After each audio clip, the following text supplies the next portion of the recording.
ইমানদার গুনার উপরে কি থাকে না, জমে থাকে না, জমে থাকে না। আপনি যাই কন আমি এ রুমে, আপনি যাই বুঝান আমি মিশা কথা কম, আপনি যাই বলেন আমি মানুষের গাইলাম, এটা মুসলমান হইতে পারে? ইমান এভাবে, ইমানদার এমন হয় না মিয়া। নবীজি বলছেন ইদা সাররাতকা হাসানাতুকা ওয়া সাআতকা সাইয়্যাতুকা ফাআনতা মুমিন। নবীজি বলেন যদি নেক কাজ করিলে তোমার দিলে খুশি লাগে, যদি গুনার কাজ করিলে তোমার দিলে অস্থির লাগে, মন্দ লাগে, খারাপ লাগে, কষ্ট লাগে, তাহলে বুঝবা তুমি এখনো ইমানদার আছো। এখনো কি আছো বলেন না? ইমানদার আছো। কেন? নেক কাজ করলে ভালো লাগে, গুনার কাজ করলে একটু ছটফটায় নিয়ে আসে, আহা কি করলাম, আহা কি করলাম, কাজটা ঠিক হলো না, কাজটা ঠিক হলো না, কাজটা সুন্দর হলো না। এই এতটুকু বিবেক যদি জাগ্রত হয়, অনুভূতি যদি জাগে, নবীজি বলে তাইলে শুনে নাও এখনো তুমি মুমিন। যেদিন দেখবা এটাও নাই, যেদিন দেখবা মিথ্যার পর মিথ্যা, চুরির পর চুরি, বাটপারির পর বাটপারি, ধোকার পর ধোকা, সিটারির পর সিটারি, বিড়ির পর বিড়ি, সিগারেটের পর সিগারেট, মদের পর মদ, জুয়ার পরে জুয়া, নর্তকীর পরে নর্তকী, অশ্লীল ছবির পরে ছবি, রাত যায় দিন কাটে, নারী বেহায়া বেপর্দা এক তালে। যখন দেখবা বিবেকেও জাগে না, কপালেও ভাঁজ পড়ে না, অন্তরেও অনুশোচনা আসে না, কোনো পরিবর্তন নাই, তো মনে রাখবা তুমি মরে গেছো, তুমি শেষ। ঘুরে ফিরে আপনারা অনেক কথাই শুনেছেন, সব কথার মূল মাকসাদ আপনারা বুঝছেন এটাই। আসলে প্রতি বছর না প্রতিদিনও যদি মাহফিল হয় তো আমাদের বক্তব্য একটাই, যে আমরা যেন দুনিয়ার সাথে আখেরাতের ফিকিরটা মিলাইয়া নিই। এর দূরে কথা আসে, আপনার স্ত্রী, পরিবার, পরিজন, ছেলে মেয়ে, সংসার, আয় উপার্জন, চাকরি, ব্যবসা, লেনদেন সব কিছু করেন, কোনো মানা নাই, কিন্তু শুধু আখেরাতটাকে এটার সাথে মিলায়। কারণ দুইটাই আমার, দুইটাই আপনার, দুইটাই আমাদের প্রত্যেকের। দুনিয়ার জন্য যদি ফিকির করতে হয় আমাকেই করতে হবে, আখেরাতের জন্য আমাকেই করতে হবে। কোরআনুল কারীমে আল্লাহ তাআলা দোয়া শিখাইছেন যে রব্বানা আতিনা ফিদ দুনিয়া হাসানা ওয়া ফিল আখিরাতি হাসানা। যে আল্লাহ তাআলার কাছে এভাবে বলো, আল্লাহ হে আমাদের পরওয়ারদিগার, হে আমাদের রব পালন কর্তা, আপনি আমাদের জন্য আমাদের দুনিয়াতে হাসানা যা কিছু উত্তম তা দেন, দান করেন। অফিল আখিরাতে হাসান, সাথে সাথে আখিরাতেও যা কিছু উত্তম তা দান করেন। ওয়াকিনা আযাবান নার, জাহান্নামের আযাব থেকে বাঁচায় দেন। তাইলে আল্লাহ তাআলাই শিখাচ্ছে দুনিয়া উত্তম ভাবে চাও, মানা নাই, কিন্তু সাথে সাথে আখিরাতও চাও, আখিরাতও চাও, মিলায় নাও, চাইলেই চলে। দুনিয়ার যা প্রয়োজন তাও পূরণ করো, আখিরাতটাও চেয়ে নাও। দেখেন মাওলানা আপনাদেরকেই মাত্র বললেন, আপনার ছেলেটাকে, আপনার মেয়েটাকে আপনি জেনারেল অনেক কিছু শিখান, কোনো মানা নাই, একেবারে হিমালয় পর্বতের উচ্চতা সমান জ্ঞান অর্জন করুক আপনার সন্তান, অসুবিধা কি? আটলান্টিক মহাসাগরের পানির পরিমাণ আপনার সন্তান জ্ঞান অর্জন করুক, সমস্যা নাই, কিন্তু কোরআনকে সঙ্গী বানায় না। এতগুলো বই যদি পড়তে পারে একটা ছেলে, তাহলে আল্লাহর কোরআন পড়বে না কেন? আপনার বিবেক কি দূর কথাও বলে না? আপনারা তো মানুষ, তো আপনারা মুসলমান, তো এদ্দুর বিবেক আপনার মাথা ঢোকে না? তোমরা যারা ছেলে ভাই, তোমরাও বলো ভাই, তুমি কি জন্য পড়ছো? বাংলা, অঙ্ক, ইংরেজি, পদার্থ, জীববিজ্ঞান, কি জন্য পড়ছো তুমি কও। যদি বলো আমি একটি ভালো চাকরি করব, ভালো উপার্জন করব, আরামায়েশে থাকবো, অনেক মূর্খ মানুষও তো দুনিয়ায় আরামায়েশে থাকে, বাড়ি গাড়ি টাকা পয়সা সব আছে, বড় নেতাও আছে, বড় মাতবরও আছে, মূর্খ। তাইলে এটা তো বোঝা উচিত, আরে ভাই আমি কি পড়ছি, আমি পড়তেছিটা কি, আমার এটা কি ধরায় দিল। এদ্দুর বুঝ যদি একজন মানুষের দিল না খোলে, দেমাগ না খোলে, বেচারা বুঝলোটা কি বলে না। এদ্দুর বুঝো কি আমাদের হয় না? আমরা তো আলহামদুলিল্লাহ, আমি ছোট্ট এতটুকু বুঝ মাদ্রাসার পড়ার সাথে সাথে বাংলা অঙ্ক জেনারেল পড়া এটাও পড়ছি, কুমিল্লা ভিক্টোরিয়া কলেজ থেকে মাস্টার্স পাস করছি, কিন্তু এর মানে আমি কোরআন ভুলে যাইনি, এর মানে আমি নামাজ ভুলে যাইনি। আমি সায়েন্স বিজ্ঞান বিভাগ থেকে দাখিল পাস করছি, তার মানে আমি আখিরাত ভুলে যাই নাই, নামাজ ছেড়ে দেই নাই, কোরআন পড়া তেলাওয়াত বন্ধ করি নাই। মিলায় নিলেই হলো, মিলায় নিলেই হলো। এই জন্য আপনারা প্রত্যেকেই ভাবেন দুনিয়া আপনার, আখিরাতও আপনার, কবরও আপনার, দুইটা মিলায় নেন, ভাবতে শিখেন, শক্ত হয়ে যায়েন না। আমি প্রতিদিন বলি শক্ত হয়েন না, শক্ত গুনাহগার নাফরমানির উপরে পাথর হয়ে যায়েন না, যে আমি এক রকম, আমি নাফরমানি করব এক তালে, এটা মুসলমান হইতে পারে না। ইমানদার গুনার উপরে জমে থাকে না, মজবুত হয়ে যায় না, এরে মুসলমান কয় না, মুসলমান তাকে বলে না, সোজা কথা। প্রতিদিন আপনি এক তালে স্বাভাবিকভাবে, আজকে 30 বছর আপনি বিড়ি সিগারেট খান, কোনো পরিবর্তন নাই, শনিবার রবিবার সোমবার মঙ্গলবার বুধবার বৃহস্পতিবার শুক্রবার একই রকম না, এটা কোনো মুসলমান না, সোজা কথা, এটা কোনো মুসলমান না। প্রতিদিন আপনি আপনার ঘরে প্রতিদিন এক তালে স্বাভাবিকভাবে রঙিন টেলিভিশন চলে আজকে 20 বছর ধরে, 10 বছর ধরে, কোনো পরিবর্তন নাই, 19-20 নাই, কোনো কম বেশি নাই, এটা মুসলমানের ঘর না, এটা কোনো মুসলমানই হইতে পারে না। মুসলমান এমন হয় না। ছেলেরা তোমরা ভাই দিনের পর দিন, একটা বছর পুরা 6টা মাস, একটা মাস প্রতিদিন একই রকম, যে তুমি ফজরের নামাজ পড়োই না কোনোদিন, এটা কোনো মুসলমান হইতে পারে না। মুসলমান এমন গাদ্দার হয় না, মুসলমান এমন গাড়তেরা হয় না, না রে, এটা মুসলমান বলে না। মুসলমান গুনার উপরে জমে থাকে না, গুনাহ হতেই পারে, ভুল হতেই পারে, আমল ছুটে যাইতে পারে, কিন্তু স্বাভাবিকভাবে একরকম বানায় লাওন গুনাডারে, প্রতিদিন একই রকম। বাজারের ব্যবসা আমার, যে আমি প্রত্যেক দিন ওজনে কম দিই, একই রকম মিছা কথা কই, এক তালে 2 নম্বর মাল দিয়ে যাইতে আসি, এটা কোনো মুসলমান হইতে পারে। আমার কথাটা বুঝতেছেন নি আপনি? মুসলমান গুনার উপরে কি থাকে না, কথা বলেন কোন, গুনার উপরে কি থাকে না, এটা কোনো মুসলমান না।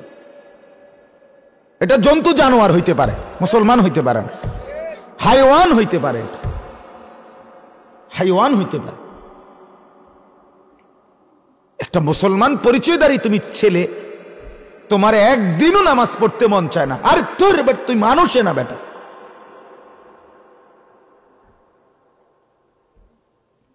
তুমি বেটা কোনো মানুষে না বেটা, এটা কি ধরনের জিন্দিগি তোমার? জানোয়ারও তো এমন হয় না বেটা, হাইওয়ানও তো এমন হয় না। আমি কি মুসলমান? আমার ভিতরে ন্যূনতম অনুভূতি জাগে না যে আমি একজন মুসলমান, আমার উপরে আল্লাহ ফজরের নামাজ ফরজ করছেন, অথচ আমার একদিনও পড়তে মন চায় না, একদিনও আমি উঠি না, এটা কি ধরনের মুসলমান আমনে কর? এটা কিতা ভাবো মিয়া? বাত কতটি খানারে বুদ্ধিমান কয় না? মানুষের বেড়ি দেখনটা বুদ্ধিমান, মোবাইলে উলঙ্গ ছবি দেখলে চালাক। এটা চালাকির কি আছে? এটা তোমারে নষ্ট করার জন্য দিয়েই তো রাখছে, এটা চালাকির কিতা আবার? জিন্দিগি নষ্ট করা তো সহজ ব্যাপার মিয়া, গড়ে তোলা না কঠিন। কথা বলেন না কেন? ভেঙ্গে ফেলা তো সহজ, গড়ে তোলা কঠিন, সাজিয়ে তোলা কঠিন, সাজিয়ে তোলা কঠিন। নষ্ট করে দেওয়া সহজ, ভেঙ্গে ফেলা সহজ। 30 বছরের মানুষের সুনাম 3 মিনিটের বদনাম দিয়েও তো নষ্ট হয়ে যায়। 40 বছরের ঐতিহ্য 40 সেকেন্ডের ভুল দিয়েও তো বরবাদ হয়ে যায়। তো ভাঙ্গা তো সহজ, গড়া কঠিন, সাজিয়ে তোলা কঠিন। অনেক মুরব্বী, আমার কাছে এটা খুব অবাক লাগে, আমি প্রতিদিন বলি, 60 বছর 50 বছর বুড়া মিয়া এবারে অন এক তালে বিড়ি খায়। এটা কিতা মানুষ? এটা কোনো মানুষের জাতে না। এটা কোন কি ধরনের কথা মিয়া? তুই বেটা, আপনি বেটা কির মুসলমান মিয়া? আশ্চর্য কথা, প্লাস্টিকও তো এতে বেলা। বিবেক বোধ কোথায়? কিরে বেটা, আমি একটা মুসলমান, আমি প্রতিদিন এক তালে বিড়ি খাই, কোন ব্যতিক্রম নাই। আশ্চর্য কথা মিয়া। একজন মুসলিম নারী পরিচয় দেয় সে মুসলমান, অথচ প্রতিদিন একই রকম সারা বছর বেপর্দা চলে, এক তালে বাজারে বাইরে একরকম, কোনো পরিবর্তন নেই। এটা কি ধরনের মুসলমান আপনি বলেন? এটা কি ধরনের আখলাক? যার গুনাহ তাকে একটু পোড়ায় না, একটু যন্ত্রণা দেয় না, একটু কষ্ট দেয় না, অনুভূতি জাগায় না। আহা আহা, হাদিস আমরা পড়ছি, এক সাহাবী মদিনার বাজারে একদিন এক সুন্দরী, আরবের মহিলা তো এমনি সুন্দরী, তো এক মহিলা খেজুর কিনতে আসছে ওনার দোকানে। হাদিসে আছে, মিশকাতে, আমি নিজে পড়াইছি। তো ওই মহিলারে খেজুর চাইছে, ভালো খেজুর। তো উনি খেজুর দিতে গিয়া মহিলার হাত বাড়াইছে মহিলা, উনিও তার হাতে খেজুরটা দিছে, কিন্তু দেওয়ার সময় মনের কামনার বাসনার কারণে আর নফসকে নিয়ন্ত্রণ করতে পারে নাই কিছুক্ষণের জন্য। তো মহিলার হাতটা শুধু ধরে চাপ দিছে, মানে ধরছে আর হাতটা সহ, একটু শাহওয়াত মনে জাগছে, মহিলার হাত ধরছে, চাপ দিছে হাতের মধ্যে শুধু। সাথে সাথে আল্লাহ নবী সাল্লাল্লাহু আলাইহি সাল্লামের কাছে এসে, নবীজির কাছে এসে বলছি, ইয়া রাসূলুল্লাহ আকিম আলাইয়াল হাদ্দা, আমার উপরে শরীয়তের শাস্তি যেটা সেটা বাস্তবায়ন করেন, আমার আখিরাত মুক্ত করে দেন, আমার আখিরাত মুক্ত করে দেন। আমি ভুল করে ফেলছি, আমি অন্যায় করে ফেলছি, আমি গুনাহ করে ফেলছি। সাথে সাথে বিবেকে জাগছে, না এটা ঠিক করিনি। কথা বলেন, এই যে অনুভূতিটুকু। এক সাহাবী আসছেন নবীজির কাছে, এসে বলছেন, ইয়া রাসূলুল্লাহ সাল্লাল্লাহু আলাইহি ওয়াসাল্লাম, মাঝে মাঝে এমন মনে হয় নবী, অন্তরের মধ্যে, মুখে বলি না, বাস্তবে করিও না, কিন্তু দিলের মধ্যে এমন কুচিন্তা, খারাপ জঘন্য চিন্তা আসে, মনে মনে ভাবনা, যদি এগুলো জবান দিয়া বলি তার চাইতে আগুনের কয়লা হয়ে যাওয়া উত্তম, এগুলা বলার চাইতে। কি করতাম? সাহাবী বলতেছে, মনের মধ্যে যে চিন্তা আসে খারাপ কুচিন্তা, এটার জন্য পেরেশান, হ্যাঁ এটা নিয়ে আমার আখিরাত ক্ষতি করে ফেলে। আল্লাহ নবী সাল্লাল্লাহু আলাইহি ওয়াসাল্লাম বলেন, ওয়াসওয়াসা আসবেই অন্তরের, কিন্তু সেটা যতক্ষণ মুখে কিংবা সারা অঙ্গ দিয়ে বাস্তবায়ন প্রকাশ না করবা, ততক্ষণ আল্লাহ তাআলা মাফ করে দিবে। সান্ত্বনা দিছে, কিন্তু উনি তো জানতে চাইছে, ওনার তো ফিকির আসছে, হ্যাঁ আমি এটা কি করলাম, এটা আমি কি করলাম। হাদিসের মধ্যে আছে নবীজি সাল্লাল্লাহু আলাইহি ওয়াসাল্লাম মদিনার বাজারে গেছে, গমের স্তূপ বিক্রি করতে রাখছে গম। তো নবীজি সাল্লাল্লাহু আলাইহি ওয়াসাল্লাম নিজেই গমের স্তূপের ভেতরে হাত ঢুকায় দিছে, গমের ভিতরে দিয়া ভেতর থেকে ভিজা গম বাহির করে আনছে। আইনা বলছে, তুমি এই ভেজা গমগুলো ভিতরে রাখলা কেন? বলছে, ইয়া রাসূলুল্লাহ, তাইলে তো গ্রাহক কিনতে চাইবে না, এজন্য ভালোগুলো শুকনাগুলো উপর দিয়ে দিছি। আল্লাহ নবী সাল্লাল্লাহু আলাইহি ওয়াসাল্লাম বললেন, একজন ইমানদার এমন করতে পারে না। মান গাশশানা ফালাইসা মিন্না। এই তখন নবী কথা বললেন, শোনো, যে আমাদের মধ্যে ধোঁকা দেয় সে আমাদের অন্তর্ভুক্ত নয়। কেমন বিষয়টাও খেয়াল করছে। আজ আমাদের মধ্যে উপার্জনের ক্ষেত্রে নকল, দুর্নীতি, 2 নম্বরই কি পরিমাণ, এবং সেটা একটা স্বাভাবিক বিষয়। আমার কথা, মূল বক্তব্য এই কথাটা শুধু, ইমানদার গুনার উপরে কি থাকে না, জমে থাকে না, জমে থাকে না। আপনি যাই কন আমি এ রুমে, আপনি যাই বুঝান আমি মিশা কথা কম, আপনি যাই বলেন আমি মানুষের গাইলাম, এটা মুসলমান হইতে পারে? ইমান এভাবে, ইমানদার এমন হয় না মিয়া। নবীজি বলছেন, ইদা সাররাতকা হাসানাতুকা ওয়া সাআতকা সাইয়্যাতুকা ফাআনতা মুমিন।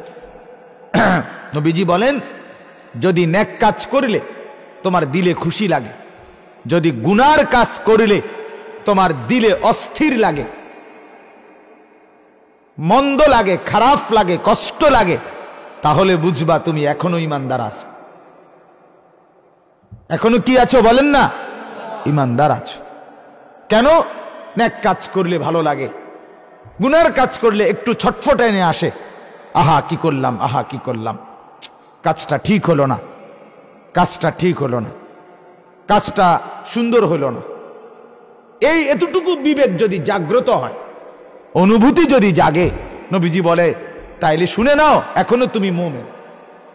যেদিন দেখবা এটাও নাই, যেদিন দেখবা মিথ্যার পর মিথ্যা, চুরির পর চুরি, বাটপারির পর বাটপারি, ধোকার পর ধোকা, সিটারির পর সিটারি, বিড়ির পর বিড়ি, সিগারেটের পর সিগারেট, মদের পর মদ, জুয়ার পরে জুয়া, নর্তকীর পরে নর্তকী, অশ্লীল ছবির পরে ছবি, রাত যায় দিন কাটে, নারী বেহায়া বেপর্দা এক তালে।